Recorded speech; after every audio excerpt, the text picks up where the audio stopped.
Hello guys, welcome to my channel Pratyusha Suvan.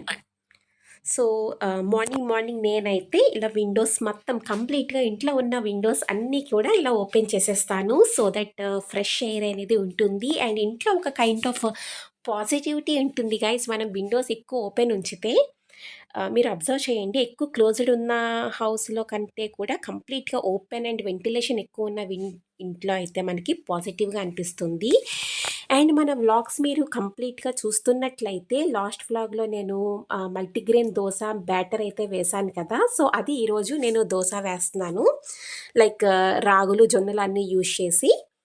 So చూసారు కదండి ఎంత పర్ఫెక్ట్గా మనకి దోశ అనేది వచ్చిందో. అండ్ ఇందులోకి కాంబినేషన్గా వేరుశనగ గుళ్ళు చట్నీ చేశాను. అండ్ వెంటనే నేను టీ అనేది పెట్టేస్తున్నాను. సో వన్స్ టీ సర్వ్ చేసుకున్న తర్వాత మనం నెక్స్ట్ రెసిపీలోకి అయితే వెళ్ళిపోతాం గాయస్. సో ఈరోజు నాకైతే ఏదైనా ఒక సింపుల్ ఫ్రూట్తో ఒక డిజర్ట్ అనేది చేయాలనిపించింది. సో అందుకనేసి ఇలా ఫస్ట్ సేమియా లాగా ఫస్ట్ మనం ఈ బ్యాటర్ని చేసేసుకోవాలి. ప్రాసెస్ అనేది మీకు బ్రీఫ్గా ఎక్స్ప్లెయిన్ చేసేస్తాను. ఫస్ట్ ఏంటంటే వాటర్ అనేది యూజ్ చేయకుండా చిక్కటి పాలు ఉంటాయి కదా, ఆ పాలని నార్మల్గా స్టవ్ మీద పెట్టేయండి. పెట్టేసిన తర్వాత బాయిలింగ్ స్టేజ్కి వస్తుంది కదా, సో అప్పుడు మీరు సేమియా అనేది యాడ్ చేయండి. సో వన్స్ సేమియా అనేది కుక్ అయిపోయిన తర్వాత కొంచెం పాలు కూడా దగ్గరికి వస్తాయి కదా, అప్పుడు మీరు మీకు నచ్చిన కన్సిస్టెన్సీ బట్టి మనం కస్టర్డ్ పౌడర్ అనేది యాడ్ చేసుకోవాలి. కస్టర్డ్ పౌడర్ అనేది డైరెక్ట్గా మనం మిల్క్లో డైల్యూట్ చేయకూడదు. ఫస్ట్ ఏంటంటే మనం అది వాటర్లో వేసి డైల్యూట్ చేసిన తర్వాత ఈ సేమియా మిశ్రమంలో అయితే వేసుకోవాలి. అండ్ నేను ఇది హెల్తీ వెర్షన్లో చేస్తున్నాను కాబట్టి నేను ఇందులో ఎలాంటి విధమైన షుగర్ని యాడ్ చేయట్లేదు గాయస్. సో నేను లాస్ట్లో ఫ్రూట్స్ అది యాడ్ చేస్తాను, అది మీరు ఫైనల్గా చూస్తారు కదా. సో అందులో నేను హనీ యూస్ చేస్తాను. ప్రజెంట్ అయితే ఇంతే. సో ఇది నార్మల్గా ఫ్రీజర్లో 6 to 7 hours వరకు ఉంచామనుకోండి, కొంచెం మనకి రెసిపీ అనేది కూల్గా తింటేనే బాగుంటుంది. సో నేను ఇది ఈవినింగ్కి ప్లాన్ చేశాను కాబట్టి మార్నింగ్ అయితే నేను రెడీ చేసేసుకుని ఫ్రీజర్లో పెట్టేశాను. అండ్ ఈరోజు మనకి లంచ్కి వచ్చేసి పప్పుచారు కాసాను అండ్ దాంతోపాటు కొంచెం చికెన్ ఫ్రై కూడా పెట్టాను గైస్. సో చికెన్ ఫ్రై అనేది నేను ఎయిర్ ఫ్రైయర్లో అయితే వండాను. సో ఆ రెసిపీ కూడా నేను పోస్ట్ చేశాను అనుకోండి, మనకి ఈ వ్లాగ్ అనేది చాలా లాంగ్ అయిపోతుంది. సో ఇంకా మనకి ఇలాంటి రెసిపీస్, ఎయిర్ ఫ్రైయర్ రెసిపీస్ ఫ్యూచర్లో నేను ఇంకా పెడతాను మనకి మన ఛానల్లో. So stay subscribed guys.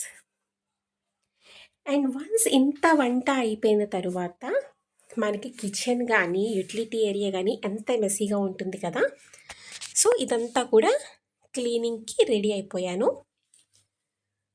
So ఈ రొటీన్ అనేది నాకు డైలీ గైస్, ప్రతిరోజు కూడా నేను ఇలాగ గ్యాస్ స్టవ్ వన్స్ మనకి ఏదైనా వంట చేసిన వెంటనే నేనైతే ఇలాగ కాటన్ క్లాత్తో వైప్ చేసేసుకుంటాను కొలన్ యూస్ చేసి. ఎప్పుడు కూడా నా స్టవ్ అనేది ఇలా స్టెయిన్స్ కూడా లేకుండా, జిడ్డు డర్టీ ఏమీ లేకుండా పర్ఫెక్ట్గా అయితే మెయింటైన్ చేస్తాను. అండ్ నా కిచెన్ కౌంటర్ టాప్స్ అన్నీ కూడా వైట్ కావడం వల్ల మెయింటెనెన్స్ అనేది కొంచెం కష్టం ఉంటుంది. బట్ నేనైతే ప్రిపేర్డ్గా అయ్యి నేను ఈ ఇంటీరియర్స్ అన్నీ చేయించుకున్నాను. చూడండి అసలు ఎంత పర్ఫెక్ట్గా ఉందో. అండ్ సింక్ చూసారా, అంతా కూడా మొత్తం ఉన్న వెజల్స్ అన్నీ కూడా డిష్ వాషర్లో పెట్టేసి షింక్ అనేది ఒకసారి వాష్ చేసేస్తే ఇంత పర్ఫెక్ట్గా ఉంటుంది. నాకైతే ఎక్కడైనా డర్ట్ కానీ స్టెయిన్స్ కానీ చూస్తే అసలు బాగా అనిపించదు గైస్ యాక్చువల్లీ. సో అది చూసి మనం స్ట్రెస్ పెంచుకునే కన్నా కొంచెం లేజినెస్ పక్కన పెట్టేసి కొంచెం నీట్గా క్లీన్ చేసేసామనుకోండి, మనకి ఎన్విరాన్మెంట్ అనేది చాలా హ్యాపీగా ఉంటుంది కదా. అండ్ లంచ్లోకి నేనైతే చెప్పాను కదా, పప్పుచారు చేశాను. పప్పుచారు అండ్ చికెన్ ఫ్రైతో సర్వ్ చేసేసుకుంటున్నాను.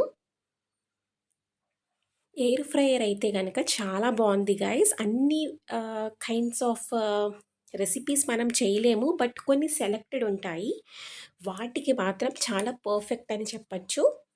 సో దీని గురించి పర్టికులర్గా నేను సపరేట్ బ్లాగ్ అయితే చేస్తాను, సో దట్ మీకు క్లియర్గా అర్థమవుతుంది. ఈ వ్లాగ్‌లో నేనది కలిపేసాననుకోండి కొంచెం, ఎందుకంటే కొంచెం లాంగ్ ఉంటుంది కదా! దాని గురించి బ్రీఫ్‌గా ఎక్స్‌ప్లెయిన్ చేయాలంటే, సో దట్ నేను అది వేరే వ్లాగ్‌లో అయితే షేర్ చేస్తాను. సో యమ్మీ యమ్మీ లంచ్ ప్లేట్ అయితే రెడీ అయిపోయింది. ఓకే గైస్, నేను చెప్పాను కదా ఈరోజు ఏదైనా ఫ్రూట్స్‌తో డిజర్ట్ చేద్దామని చెప్పేసి. చూడండి ఇది ఇప్పుడు మనకి గట్టి పడిపోయింది టెక్స్చర్ అనేది. సో ఇందులో నుంచి ఒక 2 స్పూన్స్ నేనైతే ఈ మిక్సింగ్ బౌల్‌లోకి తీసుకుంటున్నాను. తీసుకున్న తరువాత ఆల్రెడీ మనం కాచి చల్లార్చిన పాలుంటాయి కదా! అది కూడా ఇందులో వేసుకోండి. మీకు కొంచెం లూజ్‌గా కావాలి అనుకుంటే పాలను ఎక్కువ యాడ్ చేయండి. కొంచెం స్టిక్కీగా కావాలి అనుకుంటే తక్కువ యాడ్ చేసుకోండి. అండ్ ఇది వచ్చేసి చియా సీడ్స్ గైస్. ఒక 1 హార్ ముందు వాటర్‌లో నానపెట్టేసాను. సో ఇది కూడా ఒక 2 స్పూన్స్ తీసుకున్నాను. అండ్ ఇప్పుడు చూసారు కదా! నేనైతే హనీ తీసుకుంటున్నా. హనీ అయితే గనక చాలా బావుంటుందండి. మైల్డ్ స్వీట్ ఉంటుంది. ఈ డిజర్ట్ ఎక్కువ స్వీట్‌నెస్ ఉంటే బాగోదు. Very mild kind of sweetness ఉంటే బావుంటుంది. సో నేనైతే అప్రాక్సిమేట్‌లీ ఒక 1-1 ½ స్పూన్ హనీ యూజ్ చేశాను. అండ్ ఇందులో మనం యూజ్ చేసే ఫ్రూట్స్ కూడా అన్ని స్వీటిష్ ఫ్రూట్స్ కాబట్టి మనకి హనీ కూడా ఎక్కువేం పడదు.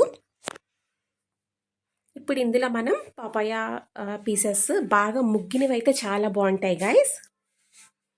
చూడండి ఎంత బాగా వచ్చిందో.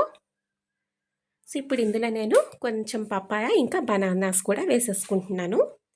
మీరు ఇందులో రకరకాల ఫ్రూట్స్ని యాడ్ చేసుకోవచ్చు. లైక్ పొమోగ్రనేట్స్ వేసుకోవచ్చు, వాటర్ మెలన్ వేసుకోవచ్చు. బట్ ఈ కాంబినేషన్ అయితే కనుక చాలా బాగుంటుంది. అండ్ ఇది వచ్చేసి చాలా హెల్దీ అండి.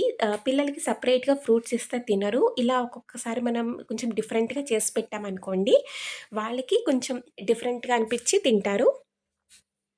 అండ్ ఇందులో మనకి high amount of protein and fibre ఉండడం వల్ల ఈవినింగ్ టైంలో మనం డిన్నర్ టైంలో మనం ఇది రీప్లేస్ చేసుకుంటే కనుక ఒక మంచి ఆప్షన్ అయితే అవుతుంది. సో అది గైస్ ఈ రెసిపీ డీటెయిల్స్ వచ్చేసి. అండ్ ఈరోజు నేను మా ఫ్రెండ్ వాకింగ్కి అయితే వెళ్ళాము. వస్తా వస్తా గోరింటాకు చెట్టు అయితే చూసాం గైస్. సో ఈరోజు ఫ్రీగా ఉన్నాం కదా అని చెప్పి ఇద్దరం కోసుకుని చూసారు కదా ఇలా గోరింటాకు చక్కగా రుబ్బి పెట్టుకున్నాను. సో మా పాపకైతే పెట్టేసి నేను కూడా పెట్టేసుకుంటాను. అండ్ రేపు అది ఎలా పండింది అనేది మన వ్లాగ్లో అయితే షేర్ చేస్తాను. అండ్ ఇవన్నీ మనం గోరింటాకు అన్నీ కూడా శుభ్రం చేసుకునేసరికి ఇది కొంచెం చూసారు కదా టేబుల్ టాప్ అనేది మొత్తం మెస్సీగా అయిపోయింది. సో ఇదంతా కూడా నేను క్లీన్ చేసేసుకుంటున్నాను. అండ్ మన ఛానల్ మీకు నచ్చినట్లయితే లైక్ చేయండి, షేర్ చేయండి, ఇంకా సబ్స్క్రైబ్ కూడా చేయండి. Thank you and bye.